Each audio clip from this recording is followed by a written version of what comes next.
예, 반갑습니다. 이재영입니다.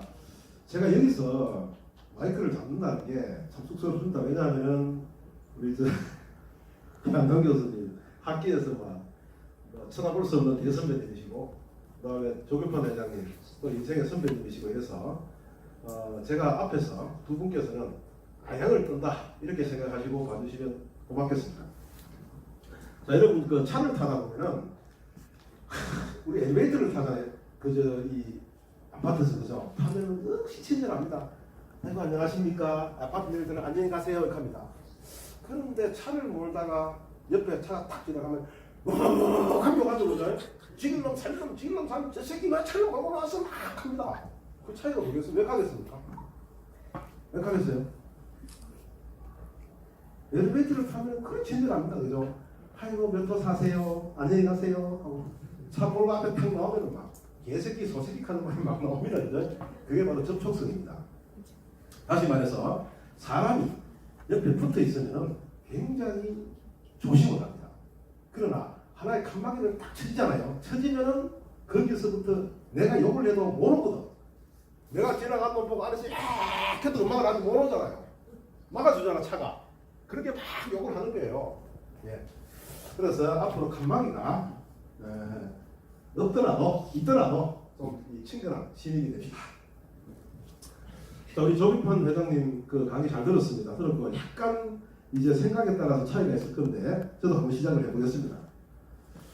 자, 여러분 통일정책에서 이승만 정부의 통일정책은 뭐냐면은 남북한 총선거입니다. 이게 왜 그런가 하면은 자, 여러분 해방이 되고 나서 남한에 누가 들어왔어요? 미군이 들어왔단 말이야. 북한에 누가 들어왔어요? 소련군이 들어왔어요. 둘 다 서로 잡아먹으려고 그랬어요. 미국도 남한테도 확 풀을 마셔야지. 소련도 북한제도 마셔버려야 이렇게 생각했어요. 마실라 카이 시기가 문제인기라. 왜? 먼저 탁 나서잖아요. 나서면 어떤 욕을 쳐먹습니까? 남북 분단의 원흉이다 이런 욕을 얻어먹잖아요. 미국하고 소련이 눈치를 막 봤어요. 보다가 먼저 탁 치고 나온 게 누굽니까? 누굽니까? 미국이에요. 왜? 당시 유엔을 잡고 있었잖아요. 유엔 소총회에서 남북한 동시 총선거를 딱 결의를 해보는 거예요. 하고 나서 선거감시단을 서울로 딱 파견했단 말입니다. 파견해가 38선으로 딱 넘어가려고 하니까 북한이 어떻게 했어요? 어서오세요 이렇게 이야기했습니까? 어떻게 했어요? 못 오게 막았죠. 그죠? 막으니까 미국에서는 네가 못 들어오게 막아서 총선거 못했으니까 우리 남한만에 저런 거 수립한다고 언제 했습니까? 48년 8월 15일 날 대한민국 정부가 수립이 됐어요. 북한도 가만히 있다 좋다 얼씨구 네가 먼저 했으니까 나도 한다 하면 언제 했어요? 9월 9일 날 정부를 수립해놓는 거야. 그래서 남북이 분단이 됐어요. 자, 그런데 이승만 정부가 북진 통일론으로 바뀌게 됩니다. 왜 바뀌었겠어요? 첫 번째는 경험입니다. 자, 6.25 전쟁 때 비록 유엔군의 도움이었지만 어디까지 가봤습니까 우리가? 압록강까지 가봤어요. 그죠? 이 경험이라 무력으로 북진한 경험이 있어요. 두 번째는 뭔지 아십니까? 우리나라의 강력한 군사력입니다. 군사력 아닙니다. 자, 여러분 6.25 전쟁 나기 전에 치선 라인 타는 걸 미국에서 껐어요. 미국의 방선입니다. 자, 미국 본토가 있고 미국의 1차 저지선이 어딥니까? 일본이잖아요. 그죠?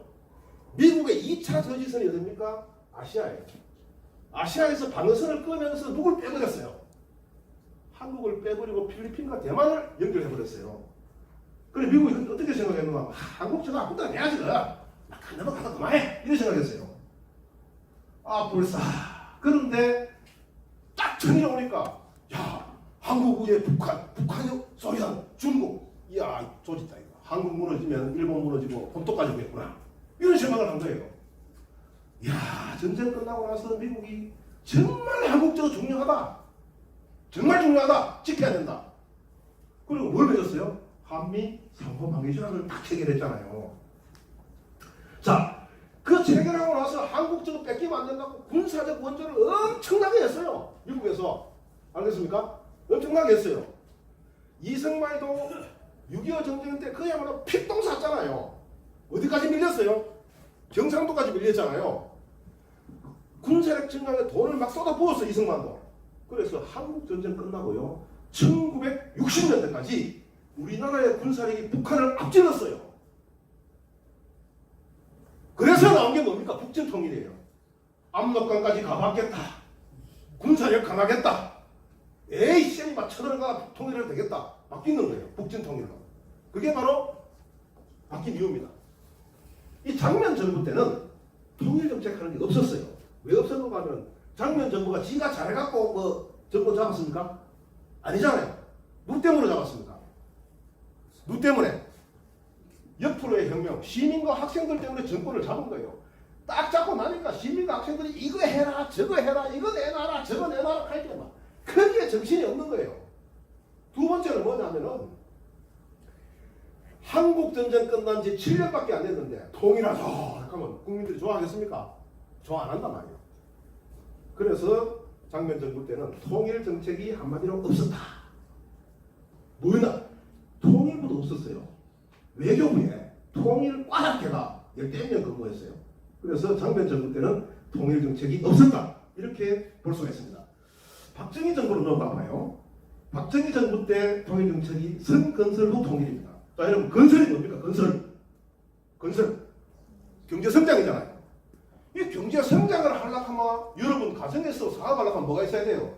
돈이 있어야 돼. 내 돈 다 있습니까? 없잖아요. 어디서 빌립니까? 은행에서 빌려야 돼. 은행에서 빌리가 모자라면 또 누구한테 빌려야 돼요? 예?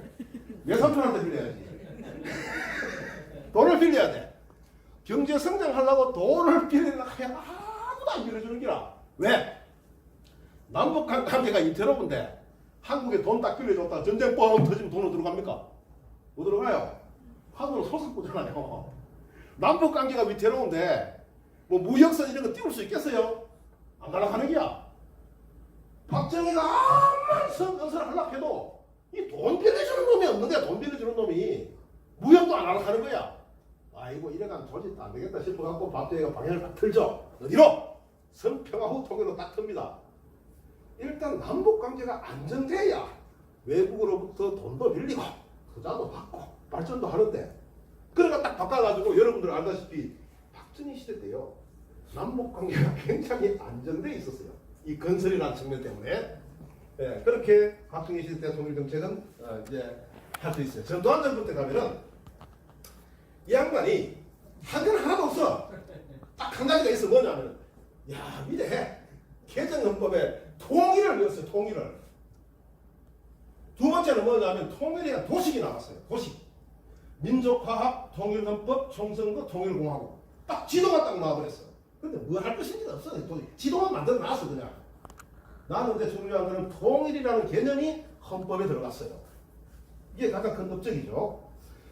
노태우 정부 때로 가면은 한민족 공동체 통일 방안회가 나왔어요. 나왔는데 이것도 도식은 있어요. 도식은 있지만은 내부적인 실제 내용이 없어요. 우리나라의 통일 정책은 언제 마련됐습니까? 김영삼 정부 때 마련이 됐어요. 됐는데 이게 지금까지 우리나라의 공식적인 통일 정책입니다. 여기서 가장 핵심적인 게 남북연합입니다. 자, 여러분. 남북연합은 뭐냐 하면은 바로 여러분 우리의 소원은 통일 하잖아요. 그죠? 자, 여러분 지금 우리나라가 통일되면은 대박입니까? 쪽팔입니다. 망해요. 예를 들어 드릴게요. 자, 동독과 서독이 통일이 됐어요. 그죠? 자, 그때 서독은 세계 몇 위에? 2위의 경제 대국이에요. 동독은 이빨은 비록 빠졌지만 세계 10대 공업국의 명성을 자랑하는 국가였어요. 그런데 두 국가가 딱 통일이 딱 되고 나니까 완전 허수아비가 되어버리는 거예요. 왜? 독일 퇴굴되고 나서요. 20년 동안 독일은 유럽에서 문제아였어요. 왜 그랬을까요? 10등하고 2등이 결합했는데 체제의 차이가. 통일되고 나서 정치적으로 민주주의, 경제적으로 자본주의적 관점에서 독일의 국부, 나라의 가치를 평가했어요. 동독에. 평가를 하니까 쓸모있는 게 몇 퍼센트 나왔습니까? 동독의 자산 중에서 자본주의와 민주주의적 관점에서 봤을 때 쓸모있는 게 몇 프로? 6% 나왔습니다.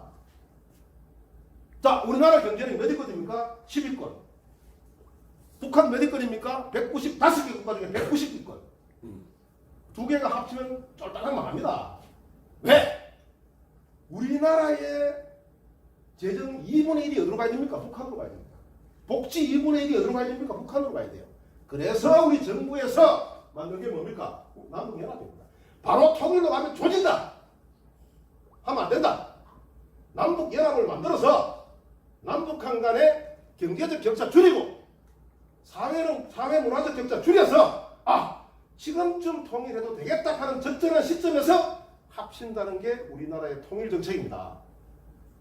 여러분, 이 북한에서 쿠데타, 밀란 가능성이 있죠. 그죠? 있는데 북한에서 쿠데타나 밀란이 발생해도 마찬가지입니다. 만약에 휴전선을 딱 태워보면 난리 납니다. 우리 남한 사람들 전부 어디로 가겠어요? 어디 가겠어요? 북한에서 밀란이나 쿠데타 발생하면 북한으로 땅 사러 갑니다. 그죠? 맞잖아요. 북한 사람들 다 어디로 가겠어요? 남한으로 일자리 가지고 내려옵니다. 완전 국가가 엉망진창이 돼버립니다. 그래서 우리 정부에서 북한의 급변 사태가 발생하더라도 휴전선을 막습니다. 알겠습니까? 막고 국가연합체제로 갑니다. 즉 다시 말해서 남북한 간의 경제적 격차를 줄이고 사회문화적 격차를 줄여서 일정한 시점이 되어서 휴전선을 큽니다. 이것이 급변 사태 시 우리나라의 통일 정책입니다. 이것이 계속 내려오는데요. 자, 그 이후부터는 뭡니까? 자, 화해협력을 어떻게 하느냐? 화해협력을. 김대중 정부 때 알죠, 여러분? 그죠? 무슨 정책? 대북 정책이 협회 정책. 이게 이속 우하의 해와달 이야기에서 나왔어요. 아시죠? 바람하고 해하고 둘이 하늘에서 탁 보니까 나그네가 걸어가고 있는 거예요. 야, 정말 온도가 먼지 벗기는 하자. 할게는 바람이 뭐라 했습니까? 저건 내가 한다. 기다려봐. 바람을 부니까 나그네가 어떻게 했습니까? 옷깃을 더 여미고 안 벗었어요. 그죠? 근데 햇빛이 너 그래서 하면 안 돼. 내가 할게. 햇빛을 쨍쨍 내리쬐니까 덮어가지고 옷을 벗었습니다. 그래서 김대중 정부는 어떻게 생각했는가 하면은 북한을 탄압하고 억압하고 압박하고 옥죄면은 더 폐쇄적으로 된다 이거야. 그래서 그렇게 옥죄느니 따스한 바람, 다시 말해서 지원을 해주자. 그러면은 스스로 밖으로 나올 것이다. 이렇게 이야기한 거예요. 그래서 햇볕 정책. 기조는 뭐냐? Take after give up. 제가 만든 겁니다. 사진이 안 나옵니다. 알겠습니다. Take after give up. 먼저 뭡니까? 줄게. 뭘 줘? 경제적으로 도움 줄게. 그 다음에 after take. 내가 받을게. 뭘 받아요? 핵 포기해라 북한. 그죠? 핵 포기해라. 그 다음에 뭡니까? 호전적 자세 버려라. 그 다음에 천안함 연평도 사태 사과해라 이겁니다. 이걸 노무현 정부가 이어받았어요. 평화와 번영 정책인데 마찬가지로 뭡니까? Take after give입니다. 뭐 줄게? 너도 줘. 뭘 줘? 경제적으로 줄 테니까 니도 핵 포기하고 천안함 연평도 사태 사과하고 그 다음에 뭡니까? 호전적 자세 버려라. 근데 여러분이 정권이 바뀌면서 반대로 쌩 뒤집어져 버렸어. 뭐로 바뀌었습니까? 상생공영제 기본 애프터 테이크로 바뀌었어요. 뭐이 받아야 되겠다. 네가 뭐이 내놓으면 나도 줄게. 뭘 내놔라 했습니까? 네 먼저 핵 포기해. 네 먼저 호전적 자세 버려. 네 먼저 뭡니까? 천안함 연평도 사과해. 그러면은 비핵 개방 3천. 그러면은 너가 10년 안에 너가 국민소득 3,000불로 만들어줄게. 여기에 또 그대로 박근혜 정부로 옵니다. 한반도 신뢰 프로세스 give after take입니다. 마찬가지로 먼저 받아야 되겠다. 자, 여러분, take after give냐, give after take냐. 여기서 나한테 물으면 저는 말을 못합니다. 왜? 말하면 정치적으로 요 말하면 여기로 가고 요 말하면 여기로 가잖아요. 그죠? 얼마 전에 친구들 모이면서 나보고 하는 말이 이것은 조국 사태에 대해서 어떻게 생각하나 이거더라고. 야, 그런 질문을 안 해야 되는데 딱 하니까 말도 못하겠어요. 왜? 욕하면 여기로 가잖아요. 그죠? 욕하면 여기로 가잖아. 그래서 제가 이야기를 했습니다. 정치라는 것은 아트다. 아트. ART. 야, 여러분, 화가나 예술가가 그림을 하나 그리기 위해서 얼마나 고생합니까? 채색하나도 합니다. 그래서 정치는 왜 아트냐? 정치는 타협의 기술입니다. 타협이 뭐냐? 조직합니다. 서로가 공통 분모를 만들어내는 겁니다. 그래서 정치는 테크놀로지가 아니고 아트입니다. 이 아트를 실시할 수 있는 책임이 누구에게 있습니까? 우리의 대표적인 국회에 있습니다. 국회에 있어요. 그런데 지금 현재 보면은 그만까지만 따겠습니다. 지금 현재 보면은 아트가 없다. 여기까지만 딱 하고 말았습니다. 왜? 공개적인 장소에서 이야기를 하면은 또 이상하게 보이잖아요. 그죠? 자, 문재인 정부로 넘어갑니다. 문재인 정부에서는 딱 나옵니다. 뭐냐면 관계 개선을 통해서 동반성장을 한다. 근데 문재인 정부는 머리가 아파. 왜? 자기 마음대로 할 수 있는 게 하나도 없어요. 지금 현재 일각에서 개성공단 그거 터자! 틀 수가 없어요. 건강한 강사를 하자! 할 수가 없어요. UN 제재 사항 중에서 벌크 이전 금지, 현금 이전 금지가 있어요. 아무것도 못해요. 그러나 어쨌든 기존은 뭐냐 하면은 기존은 관계 개선을 통해서 동반성장을 하자. 대신에 우리 문재인 대통령도 과거에 또 트라우마가 있습니다. 뭐냐면 김대중 정부, 노무현 정부 때 하도 돈을 주면은 북한 놈들이 떡 싸먹었다고 했습니까?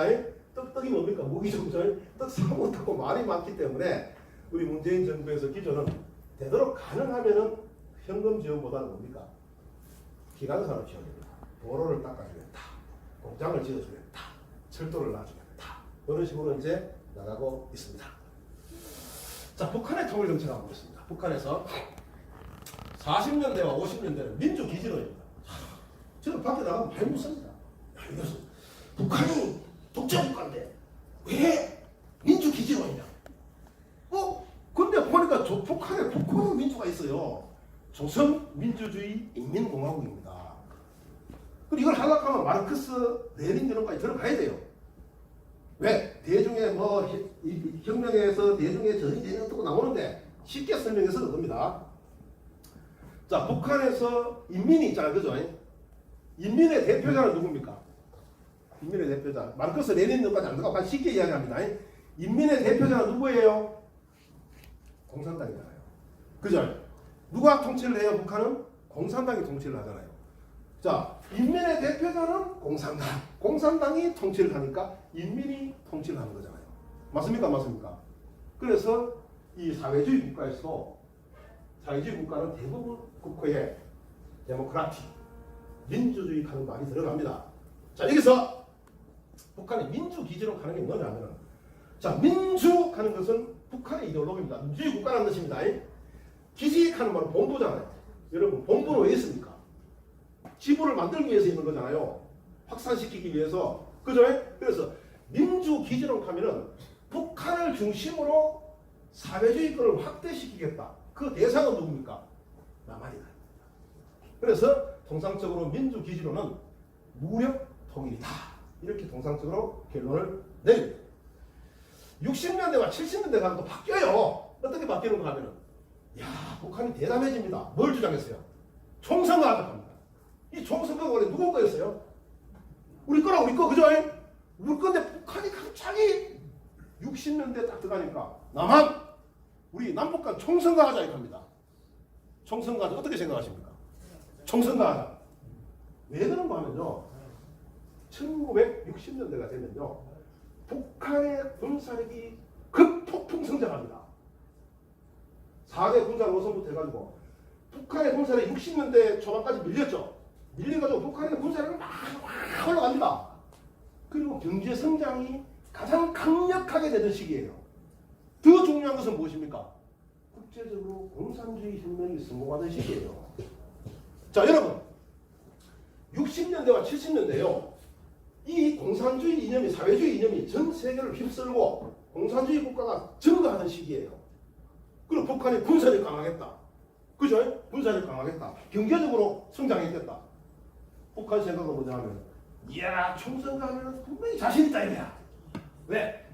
국제적으로 공산주의 이념이 확산하던 시기다. 북한이 군사력도 강하다. 경제도 막 성장하던 시기다. 자신감이 충만한 거예요. 총선거에 이길 것 같습니다. 그러니까 북한이 민주기지론이 기본이지만은 총선거하자 합니다. 남한이 또 받고 나니까 정신이 멍한 거야. 왜? 계속 총선거하자 했는데 북한이 총선거하자 가니 시급한 노릇이야. 그런데 가만히 생각해보니까 북한에서 총선거하자 가니까 그 당시에 막 국제적으로 막 공산주의 혁명이 막 발생하지. 막 북한이 군사력도 강하지. 북한이 막 그 경제력도 막 성장하지. 총선거가 질 것 같거든. 우리 남한에서 안 해! 못해! 했습니다. 못해. 하니까 북한에서 나온 게 뭡니까? 연방제입니다. 그나마 연방제 하자 하겠습니다. 자, 여러분. 연방제의 특징이 뭡니까? 자유로운 왕래입니다. 자유롭게 왕래하면 그 당시에 공산주의 이념이 전 세계를 휩쓸던 시기예요.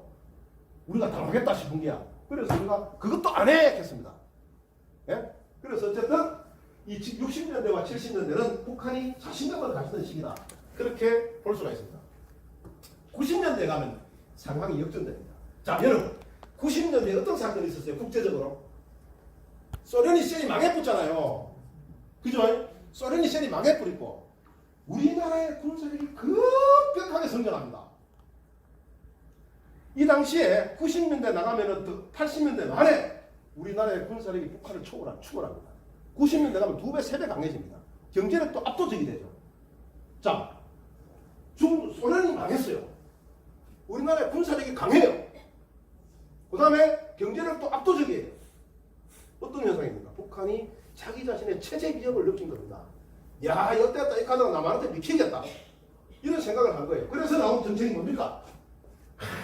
복잡합니다. 일민족, 일국가, 이제도, 이정부. 뭡니까? 일민족이나 일국가랑 같은 말이에요. 이제도나 이정부랑 같은 말이에요. 이걸 끝까지 강조한 이유가 뭐냐? 내 체제를 보장해 달라는 겁니다. 내 체제를. 일민족, 일국가, 이제도, 이정부랑 똑같은 거예요. 그래서 체제의 위협을 느끼니까 체제를 방어하기 위해서 내세운 게 90년대의 연방제입니다. 자, 문제는 2000년도로 가면요. 자, 경제적 분석 한번 보겠습니다. 자, 보면은 우리가 이제 보면 60년, 70년대는 북한이 성장하던 시기입니다. 그 이후로 계속 하락이에요. 그래서 지금 현재 북한의 경제력은 우리에게 요만큼밖에 안 됩니다. 군사력 한번 볼게요. 자, 제가 이제 전공이 군사학입니다. 군사학인데 간단하게 설명을 드리겠습니다. 우리가 군사력을 평가하는 방법이 몇 가지가 있습니까? 3가지가 있어요. 개수 비교하는 건 뭐냐면 개수로 비교하는 겁니다. 니 탱크 한 대, 나 탱크 한 대. 니 한 대 한 대 비교하는 겁니다. 개수로 비교하면 우리가 북한이 한 70% 정도밖에 안 됩니다. 전력 지속하는 것은 뭐냐 하면은 폭발력의 크기입니다. 이걸로 계산하면은 우리하고 북한하고 비슷합니다. 군사비 누계하는 것은 뭐냐면은 군사에 투자한 돈 가지고 계산하는데 현대 군사학에서 군사력의 측정은 군사비 누계랍니다. 그래서 비교해보면 지금 현재 우리가 최소 3배, 최대 8배 강한 군사력을 갖고 있습니다. 이렇게 하니까 그 거짓말 아니다 이렇게 합니다. 자, 여러분. 내가 아이락 하는 거 말씀드릴게요. 자, 북한에 여러분 말한 탱크 전차가 있습니까? 탱크가 있습니까? 없습니까? 있어요? 없어요? 네? 없습니다. 그러니까 아니 왜 없어요? 이렇게 한다고. 예, 북한에서 성군호, 폭풍호 나왔잖아요. 그죠? 이게 무엇을 개조했냐? T-62를 개조한 거예요. T-62 하는 건 탱크고 62는 62년도에 만든 거예요. 북한은 탱크 살 돈이 없어서요. 어떻게 하는가 하면 탱크를 뜯어요. 62년도에서 탱크를 분해를 해요. 분해를 해가지고 설계도를 다시 만들어. 그걸 역설계라 그러죠. 그걸 저거 공장에서 만드는 거야. 그러니까 지금 현재 뭐 최신형 탱크 하지만 뭡니까? T-62하고 똑같은 거예요. 우리나라의 주력 탱크는 뭐예요? 네? M1K1, M1A1을 갖다 개조한 거예요. 88 전차도 있잖아, 그죠? 자, 이게 증명이 됐어요. 이라크 전쟁 때 이라크 공화국 수비대의 전차가 T-62, T-72였어요. 후세인이 밀렸을 때 전 전차를 바그다드로 집결시켰어요. 그 500대입니다. 500대 집결을 시켰어요. 500대를 집결을 시켜가 붙었는데 누가 투입되느냐? 아파치 헬기 1개 대대. 알겠습니까? 그 다음에 M1A1 전차 50대가 투입이 됐어요. 정전 결과는 1시간 만에 끝났어요. 아파치 헬기가 한 대 격추가 됐어요. 한 대 격추가 되고 저는 무사했고 M1, A1 전차 하나도 파괴가 안 됐어요. 그 정도 수준입니다. 우리나라 전차는 전부 다 K1이 바로 M1, A1의 한국형입니다. M1, A1 지금 여러 생산하고 있어요. 그래서 전차 보면 우리나라가 훨씬 나갑니다. 북한에 군함이 있습니까? 군함이 있어요, 없어요? 없어요. 아니 왜 군함이 없어요? 간다고. 북한의 군함은요 전부 다 200톤에서 400톤 사이에요. 소형 어선밖에 없어요. 연안 방어용이에요. 연안 방어용. 공격용이 아니에요. 북한 전투기가 있느냐? 있어요? 없잖아요. 전투기 없어요. 북한의 전투기는 뭡니까? 주력 기종이 미그 29잖아요. 우리나라의 주력 기종은 뭡니까? F-16이잖아요. 미그 29하고 F-16은 붙었는 경험이 있어요. 그래서 코소보 사태에서 붙었어요. 붙었는데 그때 이 후세인의 코소보 사태에서 누구지? 코소보의 유고의 주력 전투기가 미그 29였어요. 미국의 주력 전투기 F-16이었어요. 한 판도 못 이겨서 공중전해가지고 북한에는 무기가 없어요. 그만큼 우리의 군사력이 압도적입니다. 그런데 이런 말을 합니다. 아니 그러면 북한에 핵무기 있잖아요. 핵무기 있으면 뭐 어떡하나? 우리나라는 핵무기를 방어할 수 있는 체계가 있는데. 자 여러분, 핵무기를 방어하는 체계는요 두 가지입니다. 첫째는 뭐냐면 킬체인. 다시 말해서 북한이 핵무기를 쏘기 전에 개박살 내는 겁니다. 있어요 킬체인 우리나라에. 관측은 누가 합니까? 미국의 군사비정이 합니다. KH-1112가 합니다. 내년인가 고고도부 인정자기가 들어오면 미국도 필요 없어요. 타우러스 미사일 강에 또 있어요. 이거는 F-15에 2개 장착하는데요. 이게 북한까지 안 가요. 이게 공대지 미사일입니다. 하늘에서 2개가 저게 핵무기 쏠락한다 하면 띵띵띵띵띵띵 걔가 빵 누르면 빵 박살냅니다. 근데 킬체인에서 살아남는 핵무기가 있어요. 100% 배멸이 불가능해요. 군사적으로 대체적으로 70-80% 배멸이 가능하다고 봅니다. 살아남은 핵무기가 하늘로 빵 떴을 때 빵 쏘가 파괴가 격추시키는 게 뭡니까? 미사일 방어책입니다. 우리나라에 있어요. SM-3 이지스함에 장착대가 들어오고 있잖아요. 북한에서 핵무기 있으니까 필요 없어요. 다 방어할 수 있습니다. 어쨌든 군사적 측면에서 북한이 우리보다 훨씬 더 열세다. 그렇게 볼 수 있는데요. 이게 증명이 돼요. 자, 이 2004년에 북한에서 나온 전쟁 문서입니다. 전쟁 문서를 어떻게 나와 있는가 하면 자 보세요. 밑에 한번 보세요. 전선을 구축하는데 최전선 2선, 3선으로 뭘 구축합니까? 방어망을 구축한다. 북한의 전쟁 개념에서는 공격하는 개념이 없습니다. 공격하는 개념이 없어요. 자, 전쟁을 한번 보세요. 방어작전 시기 일단 북한은 우리의 침략을 두려워하고 있어요. 제1단계가 방어작전 시기예요.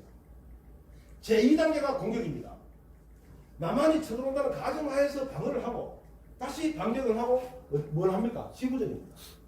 남한으로 쳐들어오는 건 없어요. 지구전입니다. 이만큼 북한은 우리를 굉장히 두려워하고 있습니다.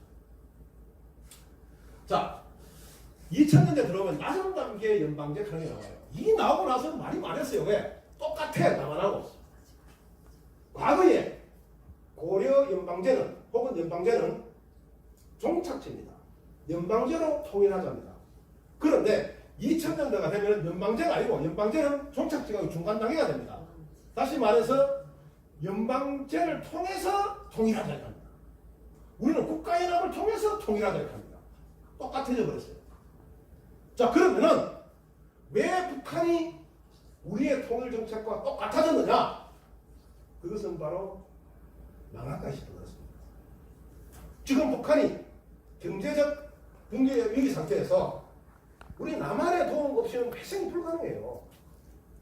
그죠? 그래서 이 남한의 도움이 필요하기 때문에 뭡니까? 이 통일 정책도 점점 더 남한으로 넘어오고 비슷해지고 있다. 이렇게 볼 수가 있습니다. 자 여기서 우리 시민들의 자세를 한번 보겠습니다. 자 여러분, 저는 밖에 나가서 들으면 대한민국이 선진국이냐 후진국이냐 이렇게 하면 전부 다 중진국이요 이렇게 한다고. 그래요, 그죠? 자 세계에서 국가가 195개예요. 195개 중에 중진국 하면 한 90등 해야지. 그죠? 우리나라는요. 자, 정부 능력을 한번 보겠습니다. 민주주의를 보는 시각은 딱 하나예요. 수평적이 아니고 수평적으로 정권이 교체가 되었느냐.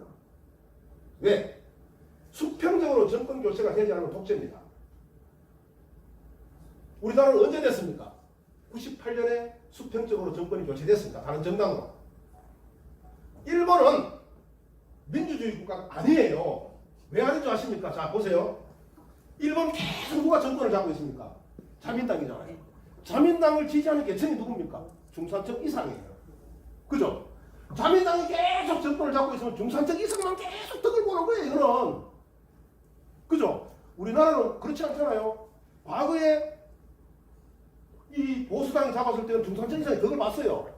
덕을 보고 이제 또 노무현 잡았을 때는 서민층이 덕을 보고 또 이명박 잡았을 때 중산층이 덕을 보고 지금 또 서민들이 덕을 보고 있잖아요. 정권이 자꾸 바뀌어야 사람들이 덕을 보는 겁니다. 그래서 우리나라는 정말 민주주의가 된 국가이다. 경제 능력도 한번 보세요. 우리나라가 경제 규모로는 세계 11위, GNP는 GNI 1인당 국민소득은 8입니다. 째매난 국가 빼고. 이게 왜 중진국이에요, 이게? 선진국이지. 자기 자신들이 선진국의 국민주의인 줄 모르고 밖에 나가면 계속 무진국이, 중진국이래. 우리나라는 정치적으로 뭡니까? 선진국이에요. 경제에서 군사적으로 마찬가지예요. 우리나라는 세계 10위권 하나 더는 군사 개국이에요. 자, 한번 보세요. 자, 아시아에서